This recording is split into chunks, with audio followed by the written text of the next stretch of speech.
Hello friends, माझं YouTube channel Sony ट्युटोरियलवर तुमचं मनपूर्वक स्वागत आहे. आज आपण SY BA SOC 222 या बुक्समधून IMP बघणार आहोत 2026 परीक्षेसाठी.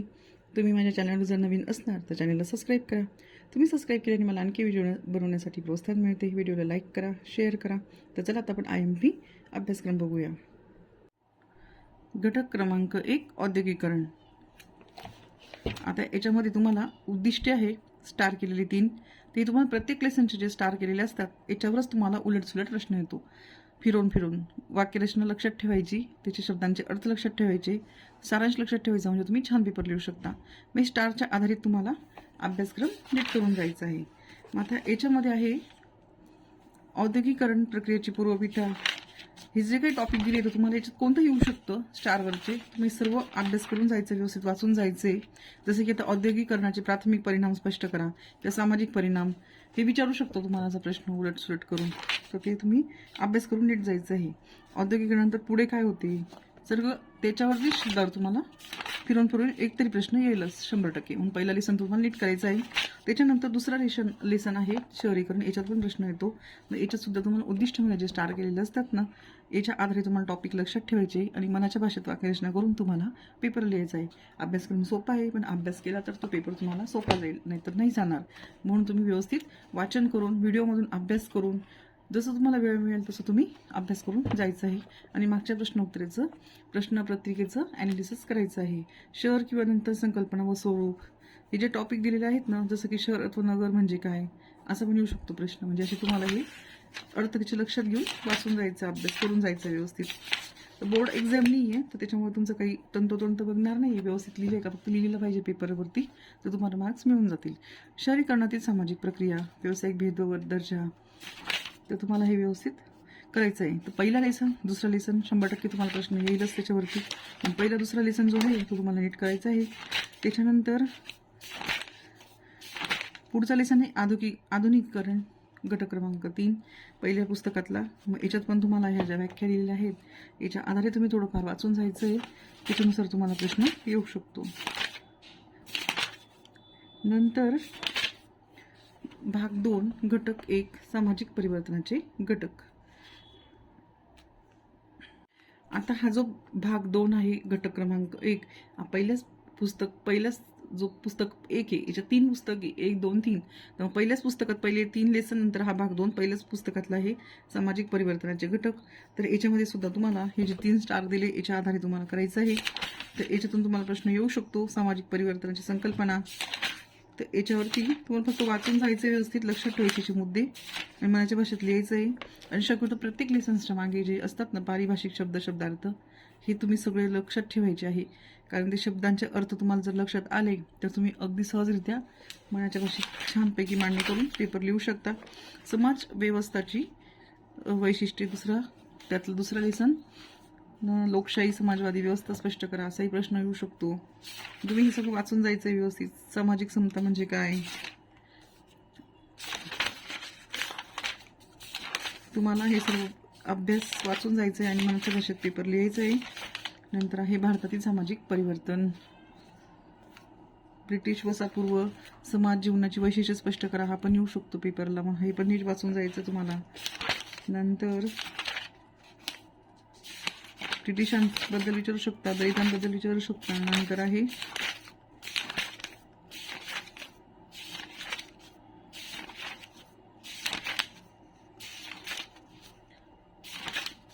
विकसित व विकसनशील देशातील परिवर्तन लेसन 4. याच्यामध्ये सुद्धा तुम्हाला हे जे उद्दिष्ट दिले आहेत ना स्टार केलेले याच्या आधारेच तुम्हाला प्रश्न विचारले जातात. त्याच्याविषयीच तुम्हाला नीट अभ्यास करायचा आहे. आता सर्जनशाहीची अखेर हे पण वाचून जायचं, काही सांगता येत नाही, येऊ शकतो. किंवा सर्जनशाहीचं उगम स्वरूप स्पष्ट करा असा प्रश्न येऊ शकतो. किंवा मग मध्ययुगीन सर्जनशाहीचा प्रारंभ. म्हणून हे सगळे टॉपिक्स तुम्ही लक्षात ठेवायचे. कशावर कोणतं काय विचारलेलं आहे त्याच्याविषयी तुम्हाला येऊ शकतो. सर्जनशाही परिवर्तन आधुनिकीकरण. नंतर पूर्ण लेसनचे तुम्ही टॉपिक वाचल्यानंतर तुम्हाला पुढचं लेसन घ्यायचं आहे. पुढचं पुस्तक आहे सामाजिक परिवर्तन. परिणाम व चळवळीचे स्थूल परिचय. तर याच्यामध्ये तुम्हाला पहिल्या दुसऱ्या लेसनवरती हमखास प्रश्न येतात. मग पहिल्या आणि दुसरा लेसन तुम्हाला नीट करायचं आहे पुस्तक 2मध्ये. पुस्तक 2मध्ये जो पहिला लेसन आहे घटक क्रमांक 1 ब्रिटिश पूर्व भारतातील गावगाडा. मग याच्यावरती तुम्हाला व्यवस्थित हे जे स्टार केलेले आहेत ना, ह्या मुद्द्यांच्या आधारेच प्रश्न येतात. मग तुम्ही नीट याच्यावरतीच सगळं आधारित जे टॉपिक आहे आतमध्ये पुस्तकामध्ये ते व्यवस्थित वाचायचं आहे आणि त्या आधारे तुम्हाला मनाच्या भाषेत पेपर लिहायचं आहे. त्यात भरपूर महत्त्वाचे आहे गावगाड्यांचे स्वरूप, जातीसंस्थेचे मूल्यमापन, वेगवेगळ्या मुद्द्यांवरती वेगवेगळा तुम्हाला प्रश्न येऊ शकतो.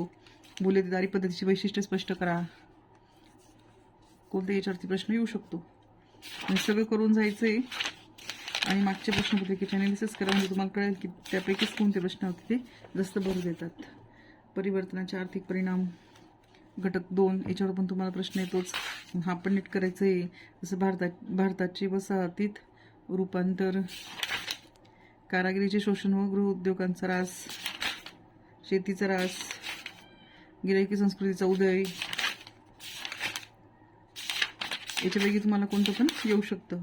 परिवर्तनाचे कौटुंबिक परिणाम घटक क्रमांक 3 हा पण करून जायचा. याच्यावर पण आला तर येऊ शकतो प्रश्न. कुटुंबाविषयीचे सोपे लक्षात येईल, लगेच येऊन जाईल. विधवा व निराधार स्त्रियांविषयी कधी विचारलं तर येऊ शकतो एखादी प्रश्न त्यांच्यावरती. ते व्यवस्थित वाचून जायचं, त्याचे शब्दार्थ लक्षात ठेवायचे.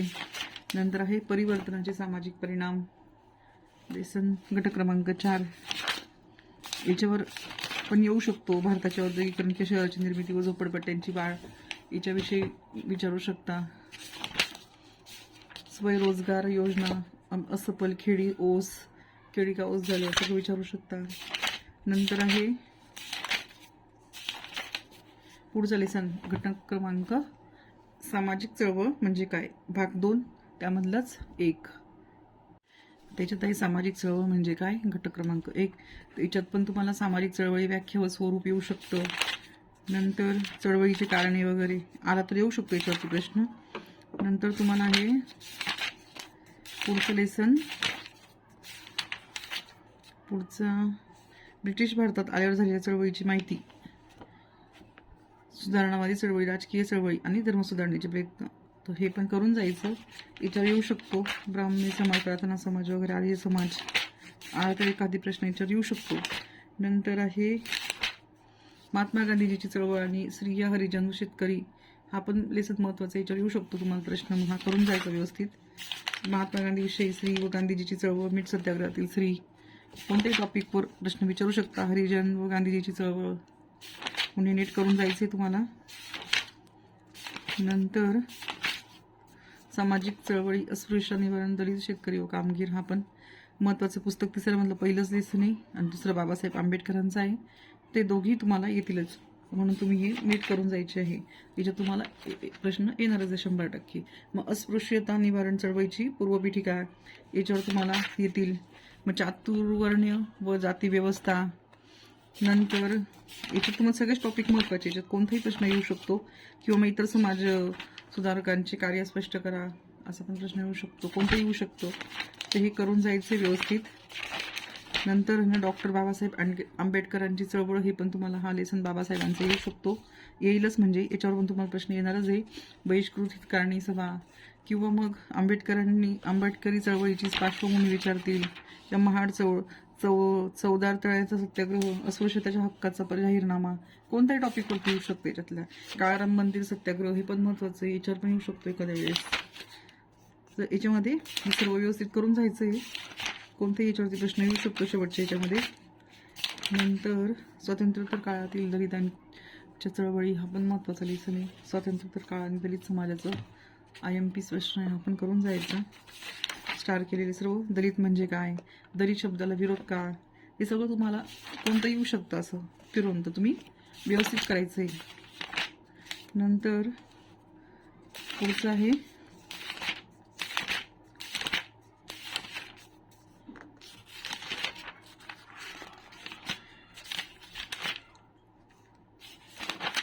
आदिवासी चळवळ वगैरे याच्यावर पण येऊ शकतं. नंतर आहे घटक क्रमांक 1 स्वातंत्र्यपूर्व काळातील शेतकरी चळवळी.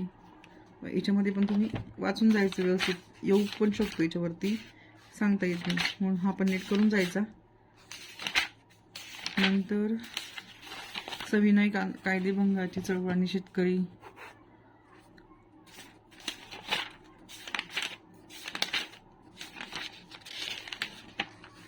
स्वातंत्र्योत्तर काळातील शेतकरी चळवळी करून जायचे आहे, हरित क्रांतीचे परिणाम,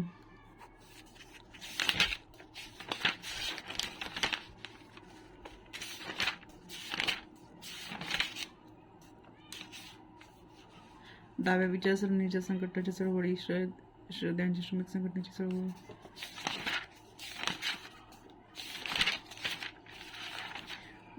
तंबाखू आंदोलन, निपाणी कर्नाटक मार्च, दूध आंदोलन, हे जे आंदोलन आहे याच्यावरती पण काही खरेच विचारू शकतो प्रश्न, ते पण करून जायचं आहे, सारांश लक्षात ठेवायचं आहे.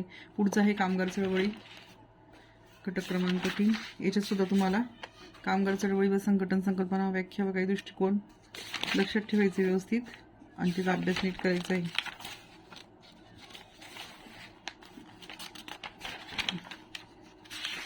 कामगार संघटनेचे प्रकार, की कामगारांचे प्रश्न व संघटनेची कार्ये,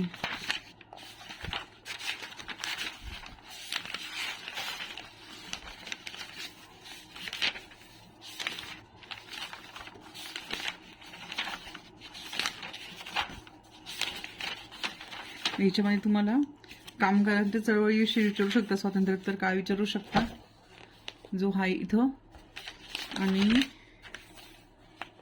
औद्योगिकचे कामगार चळवळी आहे ना, टप्पे व स्वरूप, त्याच्याविषयी विचारू शकता. मालकांच्या सत्तेवर शोध देणारी व्यक्ती, जे सर्व टॉपिकवरती येऊ शकतं. म्हणून तुम्ही याचा व्यवस्थित अभ्यास करायचा. इथं आपले लेसन संपत आहे. अशा पद्धतीने हे बुक्स जरा मोठं पण आहे, याच्यात भरपूर लेसन आहे, तर तुम्हाला व्यवस्थित अभ्यास करायचा आहे आणि सोपंच आहे. फक्त लक्षात जर घेतलं तर मनाच्या भाषेत तुम्ही सहजरित्या लिहू शकता. तुम्हाला सर्वांना बेस्ट ऑफ लक. सर्वांनी पेपर मनाच्या भाषेत लिहायचा, कॉपी करायची नाही. तर असंच माझ्या चॅनलला फॉलो करत राहा, लाईक सबस्क्राईब शेअर करा. तर पुन्हा भेटू पुढच्या व्हिडिओमध्ये. Thanks for watching.